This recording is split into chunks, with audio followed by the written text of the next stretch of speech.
अब इसमें हम आगे देखते हैं कि रिमोटनेस ऑफ डैमेजेस का जो हैडले वर्सेस बैक्सडेल में मामला आया, अब वो यही था ना कि दोनों पक्षकारों को जितनी जानकारी है उस संविदा की, जिन बातों को लेकर, जिन बातों को कंडीशन बनाते हुए वे उस संविदा में इन्वॉल्व हुए हैं, उन कंडीशन तक ही एक तरह से कहा जाए तो डैमेजेस को लिमिट किया जाएगा। ठीक, डैमेजेस को लिमिट किया जाएगा वही सीमा तक। अब एक केस आगे आता है, recovery of special damages when knowledge of special circumstances. अगर स्पेशल सर्कमस्टांसेस हैं तो इनका क्या है ना, इनको नॉलेज में होना चाहिए।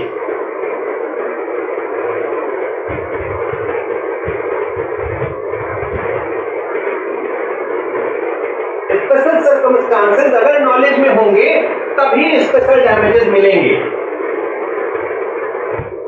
स्पेशल डैमेजेस तभी क्लेम किए जा सकते हैं जबकि वो स्पेशल सर्कमस्टांसेस दूसरे पक्षकार के भी संज्ञान में डाल दी गई हो। Recovery of special damages only when knowledge of special circumstances made to another party. जब स्पेशल सर्कमस्टांसेस को अगली पार्टी को कम्युनिकेट कर दिया गया हो तभी स्पेशल डैमेजेस के लिए क्लेम हो पाएगा। ये एक हैडले वर्सेस बैक्सडेल से ही निकलता हुआ एक आयाम आता है, डायमेंशन आता है। ये क्या है? On versus Midland railway company. On versus Midland railway company. On versus Midland railway company का मामला था। ये जो थे ये शूज बनाते थे।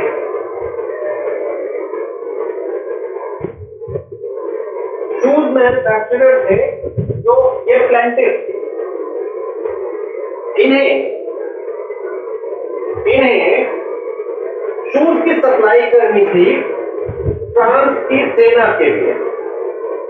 किसको सप्लाई करनी थी? एक लंदन की फर्म थी,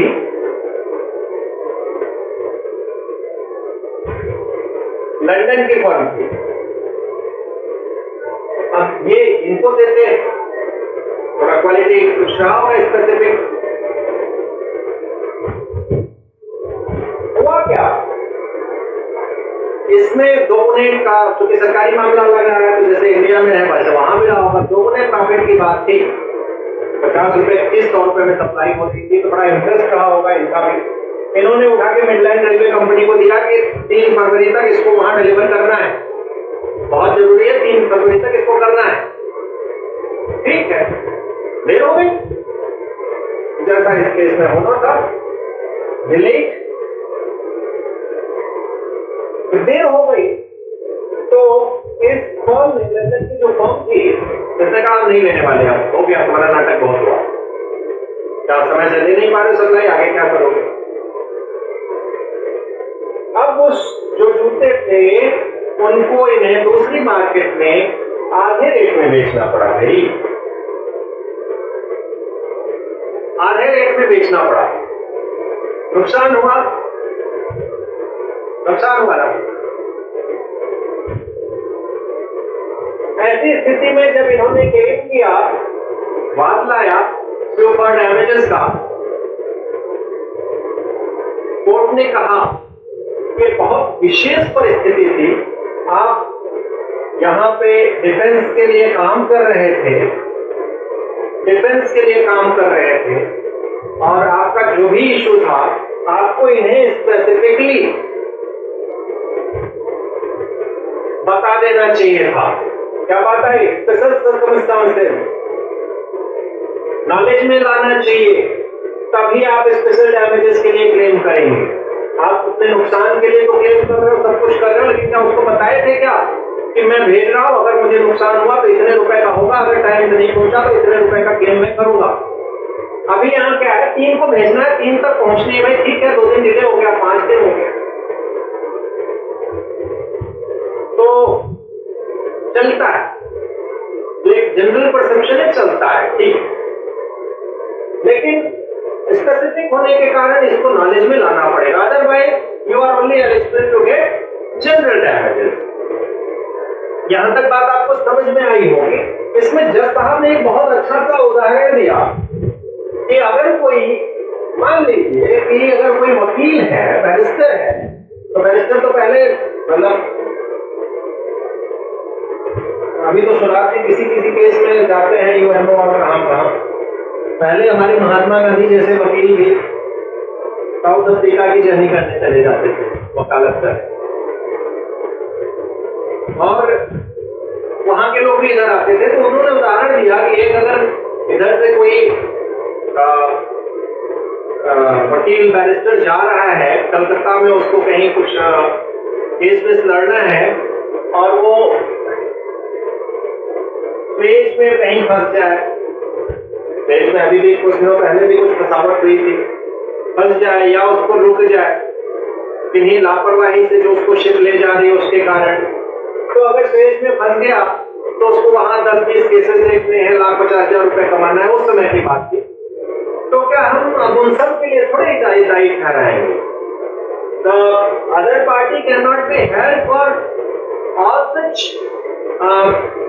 जो भी लॉसेस हैं, all such losses, party can not be held liable. तो उन्होंने इस चीज को उदाहरण देते हुए यहाँ कहा था कि भाई जब आप स्पेशली सर्कमस्टांसेस आप बताओगे तभी कुछ वहां पे मसला आपका सुना जाएगा, अदरवाइज नहीं। तो यहाँ क्या था, special circumstances should be in knowledge of other party, then only special damages can be claimed. इसी तरह का एक और मामला होता है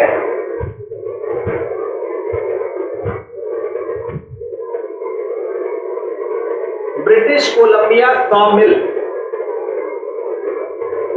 British Columbia saw mill versus metal ship. Metal ship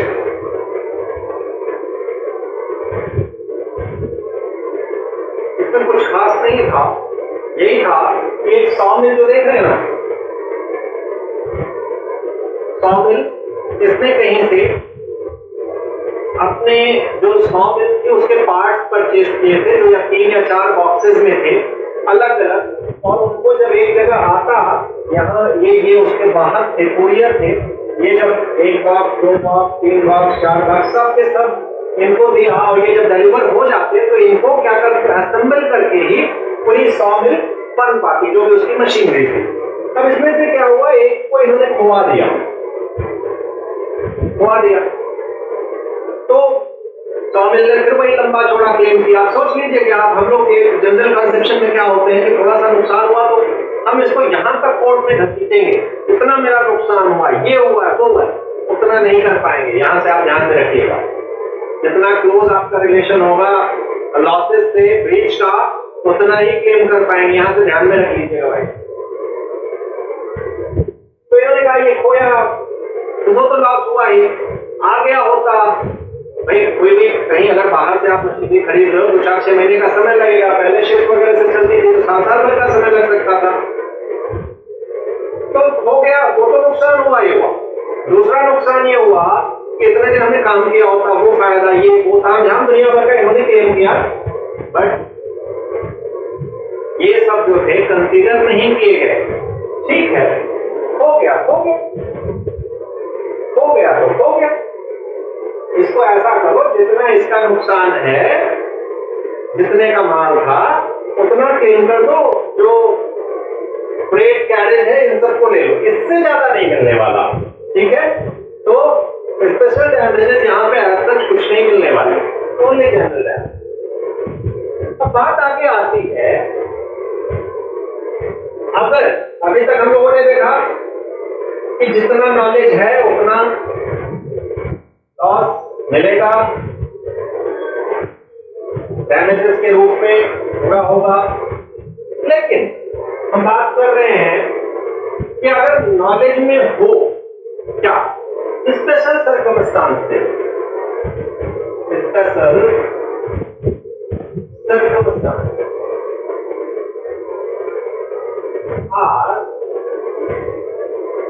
ध्यान लिख लो, एक special circumstances are already known to party।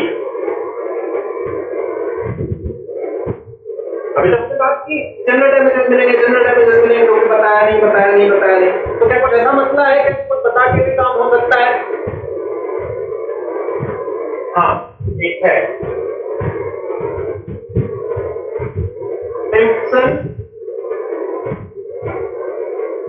Simpson versus London and North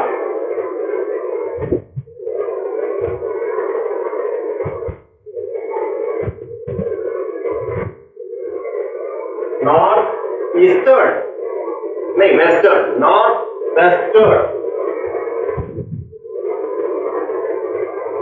railway company. इसमें एक नया न्यू डायमेंशन फिर से क्या कहा कि जो पुराना सिद्धांत था थोड़ा सा सुधार किया। स्पेशल डैमेजेस की बात थी, स्पेशल डैमेजेस में ये बात इन्होंने जोड़ी कि special circumstances are already known to the party, तो क्या हुआ, तो क्या होगा, तो क्या होगा? कौन सी पार्टी? पार्टी यहाँ पे, पार्टी यहाँ जान लीजिएगा कमिटिंग ब्रीच, मतलब जो पार्टी ब्रीच कर रही है उसकी नॉलेज में अगर हो तो क्या होगा? तो यहां पे कहा गया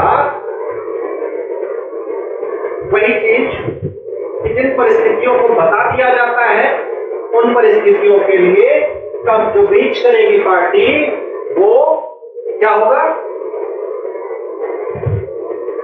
लायबल होगी उन सारे सर्कमस्टांसेस के लिए which are already told to that party, फिर भी वो कमिट करती है ब्रीच। अब इसका मैं उदाहरण दे रहा हूं, फिर आप अभी समझेंगे कि जो आपने असाइनमेंट लिखा था वो शायद चीजें यहां से टैली करके हो पाती। ठीक है, पढ़ते हैं। एक होता क्या है, एक इसमें बंदा होता है एक,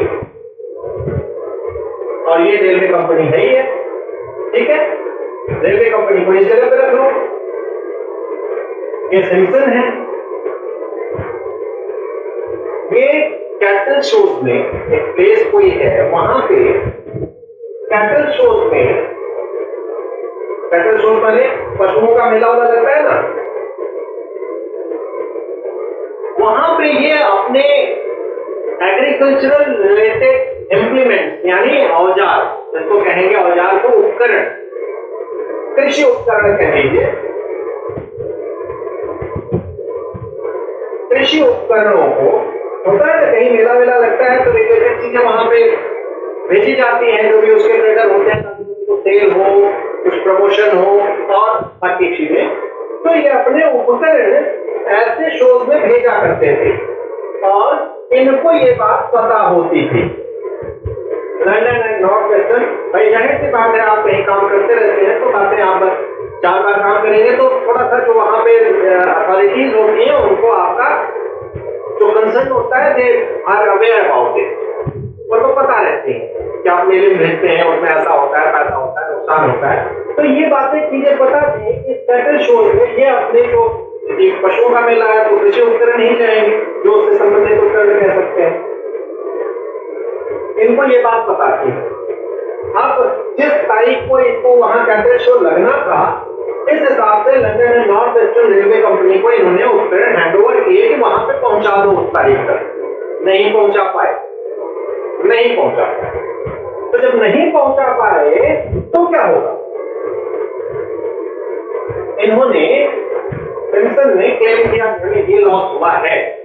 अब देखिए circumstances are already known to the party committing breach. उनको पता है टाइम पे नहीं पहुंचेगा नुकसान हो जाएगा, मेला खेला खत्म हो गया तब इनका सामान वहां पहुंचा।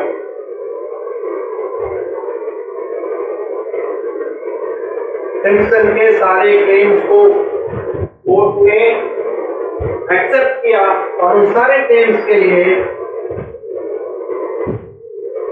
London and north western railway company को लायबल ठहराया। अब देखिए जो प्रश्न दिया गया था कॉमन सेंस में, देखिए होता क्या है, एक लाइन में लिखना है डॉक्ट्रिन ऑफ फ्रस्ट्रेशन में नहीं हो सकता, ऐसा है वैसा है। जब इसको विस्तार देना है तो फ्रस्ट्रेशन से लेके चलेंगे, डैमेजेस और ब्रीच को शुरू करेंगे, आएंगे, ये सब आएंगे, ये आएगा, ये दोनों मुद्दे आएंगे, आगे एक तो केसेस है वो आएंगे, फिर आप लिखेंगे केसेस रिलेटेड टू हैंडबैग संदेह जहां पे कि जनरल और स्पेशल डैमेजेस दिए जाते हैं। फिर सिम्पसन में मामला आता है कि पहला इसके ऊपर जो देंगे कि अगर it is not known to other party तो ये होगा मसला। सिम्पसन में आएंगे कि नया आयाम जस्टिस कॉर्बन ने ये दिया, लिखना पड़ेगा, ये महत्वपूर्ण केस है। तो जस्टिस कॉर्बन ने इस पर क्या कहा था पता है? वही चीज कि अगर जिन चीजों की इन उद्देश्यों का कम्युनिकेशन हुआ है उसके लिए क्लेम कर सकते हैं, अगर कोई स्पेशल सर्कमस्टांसेस है तो उसको भी क्लेम किया जा सकता है। तो इसको लिखेंगे सिम्पसन को, फिर आप उसमें लिखेंगे क्योंकि इस मामले में कोई चीज कम्युनिकेट स्पेशली नहीं की गई है तो ये रिलेट करेगी इसके ऊपर वाले केस से। कौन सा? इसके पहले वाला केस कौन सा भी बताए, नेटरशिप में मत जाइएगा, horn versus Midland railway company पे जाइए, हॉर्न वर्सेस मिडलैंड पे कि अगर वो नहीं पता है चीजें तो उसके लिए क्लेम नहीं किया जा सकता। और अगर ये उसमें थोड़ा सा एक बात डाल देते कि वो जो अपने माल भेजता है, वो जो बात है इम्पोर्ट एक्सपोर्ट का था ना, क्वेश्चन था ना कोई भी, तो वहां पे ये होगा कि उसको अगर एक बात डाल देता कि हाँ जनरली उससे भेजा जाता था, उसको पता होता था, जो भी उसका कुरियर था उसको पता होता था, तो वहां पे ये वाला सीन आ जाता। Otherwise horn versus Midland railway company का मामला आएगा, फिर उसको आप निर्णय लिखते हुए कि ये मामला जो है इस बात से मेल खाता हुआ है, that is very similar to this case, तो ये इसमें इनको मिलेगा, ये नहीं मिलेगा, बस इतना आपको ऐसे लिखना है। मैं बहुत दुखी हूँ कि आप लोग इतना पढ़ने पढ़ाने के बावजूद लिखना नहीं सीख पा रहे। वेरी सॉरी टू से, मतलब मैं बता दूं कि 4 या 5 लोगों ने थोड़ा बहुत स्टैंडर्ड के आसपास लिखा है, बाकी तो नहीं लिख पाए, भाई नंबर भी मैंने उस हिसाब से दिया है। मैंने यहाँ पे रिक्वेस्ट की थी कि थोड़ी सी क्रिएटिविटी आपके हमें पता होनी चाहिए ना। चलिए बात करते हैं, आगे हम देखते हैं कि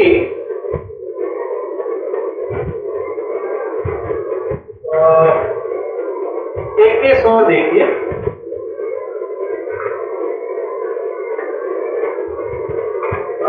Victoria laundry limited,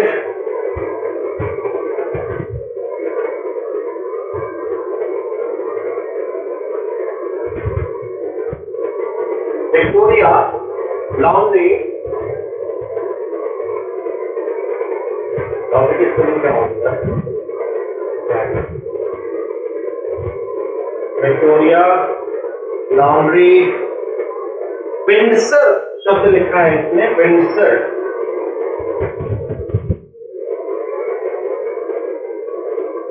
limited versus Newman industries limited.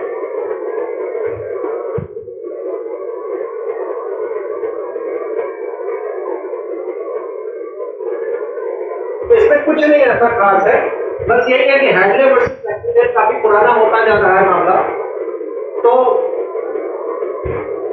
इसको कह सकते हैं कि फिर से एक रिव्यू हुआ उसमें, इस केस में फिर से क्या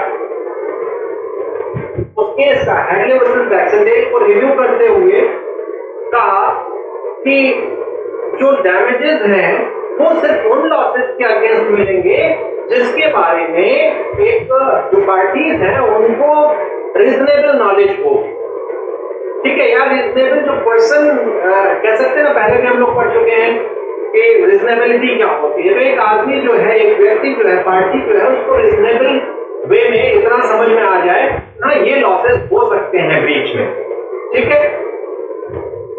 तो उसमें भी वही किया कि जो पक्षकारों की नॉलेज होती है, पार्टी 1 और पार्टी 2, इनकी जो नॉलेज होती है इसी पे बेस करेगा डैमेजेस का निर्धारण। इसमें भी वही चीज कही गई कि जो जनरल अगर इंफॉर्मेशन किसी को है, जो अभी युक्तियुक्तता के साथ विद रीजनेबलनेस अगर किसी को क्या जानकारी है, या एक साधारण परिस्थितियों में एक आदमी क्या अनुमान लगा सकता है, उतनी ही जानकारी अगर है तो इसको कहा गया जनरल इंफॉर्मेशन। बस आपको इतना ही लिखना है कि इस चीज में रिव्यू किया गया और बात वही है जो हैडले वर्सेस बैक्सनडेल में थी, बस नया। जनरल इंफॉर्मेशन में क्या होगा? General damages. स्पेशल इंफॉर्मेशन में क्या होगा? अगर आपने कुछ स्पेशली इन्फॉर्म कर दिया तो यहां पे आप स्पेशल डैमेजेस के लिए क्लेम कर सकेंगे, स्पेशल डैमेजेस के लिए क्लेम कर सकेंगे, ठीक है। एक और मसला आप लिख सकते हैं अगर आपके पास समय रहेगा, और हाउस ऑफ लॉर्ड्स का मामला आता है। यहाँ general information, general damages, special information to parties, special damages they can claim, they can क्या, एक पार्टी करेगी जो एग्रीड होगी, इंजर्ड होगी। वर्सेस गार्डिको, हाउस ऑफ लॉर्ड्स ने इसमें फिर से क्या किया था, कह सकते हैं हैडले वर्सेस बैक्सनडेल का ना, हैडले वर्सेस बैक्सनडेल, ये जो मामला था इसी के सिद्धांतों को फिर से क्या किया था, रिस्टोर किया था, फिर से उसको बताया था। तो उसका मैंने कल आपको केस बता ही दिया था, केस का फैक्ट फिर से बताता हूं कि एक जहाज थी, कहा एक शिप थी, जहाज मतलब शिप समझिएगा, पहले शिप भी ज्यादा होती थी। तो कोस्टनंजा एक प्लेस थी, वहां से उसको मतलब वहां से लेके जाना था, उसको 3000 टन शुगर को कैरी करना था, और बसरा क्या नाम था, बसरा नामक एक जगह पे उसको ले जाना था, और जो उसको ले जा रहा था जिसकी चीनी थी वो यहाँ पे बेचता, और ये उसकी मार्केट हुआ करती थी बसरा। और बसरा में ये जब ले गया है तो रास्ते में एक फिक्स टाइम था कि इतने दिन लगेंगे, तो लेकिन उससे ज्यादा दिन लग गए, उससे ज्यादा दिन लग गए। क्यों लग गए? क्योंकि वो डेविएट कर गया था अपने रूट से, शिप भूल गया होगा रास्ता, नेविगेशन प्रॉब्लम रही होगी। तो जब भूल गया तो देर से पहुंचा, तो जिस व्यापारी की चीनी थी वो वहां बेचा तो उसको नुकसान हुआ। अगर वो सही टाइम पे पहुंच के बेचता तो उसको 1 पौंड पर टन पे फायदा होता, तो 3000 टन चीनी थी, काफी फायदा होता, तो उसको नुकसान हुआ क्योंकि रेट घट गए थे। वो जो एक्सपेक्टेड था कि उस डेट पे जो रेट होगा उस पर मुझे ये फायदा होगा, वो रेट घट गए थे। तो उसने क्या किया, शिप कंपनी को ना ये इनको क्लेम किया, सू किया कि जो मेरा नुकसान हुआ है, नुकसान इन द सेंस, एक तो रेट घटा, 2 नुकसान यहां होगा, ध्यान दीजिएगा। एक तो रिडक्शन इन रेट हुआ, और दूसरा क्या हुआ, जो उसको फायदा होने वाला था, अगर ये रिडक्शन न होता, पैरेलल रहता, तो इससे ऊपर ये बेचता रेट, तो 1 पौंड का फायदा होता। तो उसने दोनों चीजों के लिए क्लेम किया कि ये फायदा मुझे दो, प्रॉफिट, और ये जो हमारा लॉस हुआ है, मतलब दोनों को दो, और जिससे हम अपनी जो हमारा मंशा था, हमारी इच्छा थी, इंटेंशन था इसको कैरी करने का, वो पूरा। कोर्ट ने कहा, जब उसको देखा तो उसने कहा कि प्रॉफिट तो नहीं देंगे, ये वाला पोर्शन, ये रिमोटनेस ऑफ डैमेजेस का मामला होता है, ये दूर है मामला। क्यों दूर है?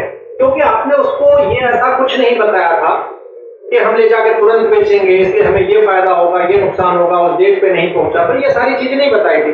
उसको पता था कि बसरा में चीनी बिकती है, चीनी मंडी है, चीनी ले जा रहे हैं, बेचेंगे, लेकिन तुरंत बेचेंगे, कब बेचेंगे ये नहीं पता था। उसको ये भी पता था कि जो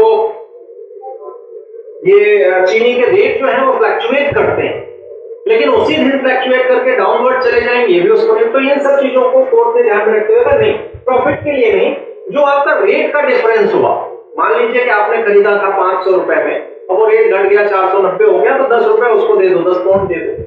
तो इस तरह से जो रेट का डिफरेंस हुआ, वो लॉस जो हुआ, वो भले ही दे सकते हैं, लेकिन प्रॉफिट के लिए कोर्ट ने मना कर दिया। ये आप अंतिम केस लिखेंगे और ये लिखेंगे कि हाउस ऑफ लॉर्ड्स ने हैडले वर्सेस बैक्सटेज का जो दिया हुआ प्रिंसिपल था उस मामले में, सिद्धांत था, उसको इस केस में फिर से रिस्टोर किया गया।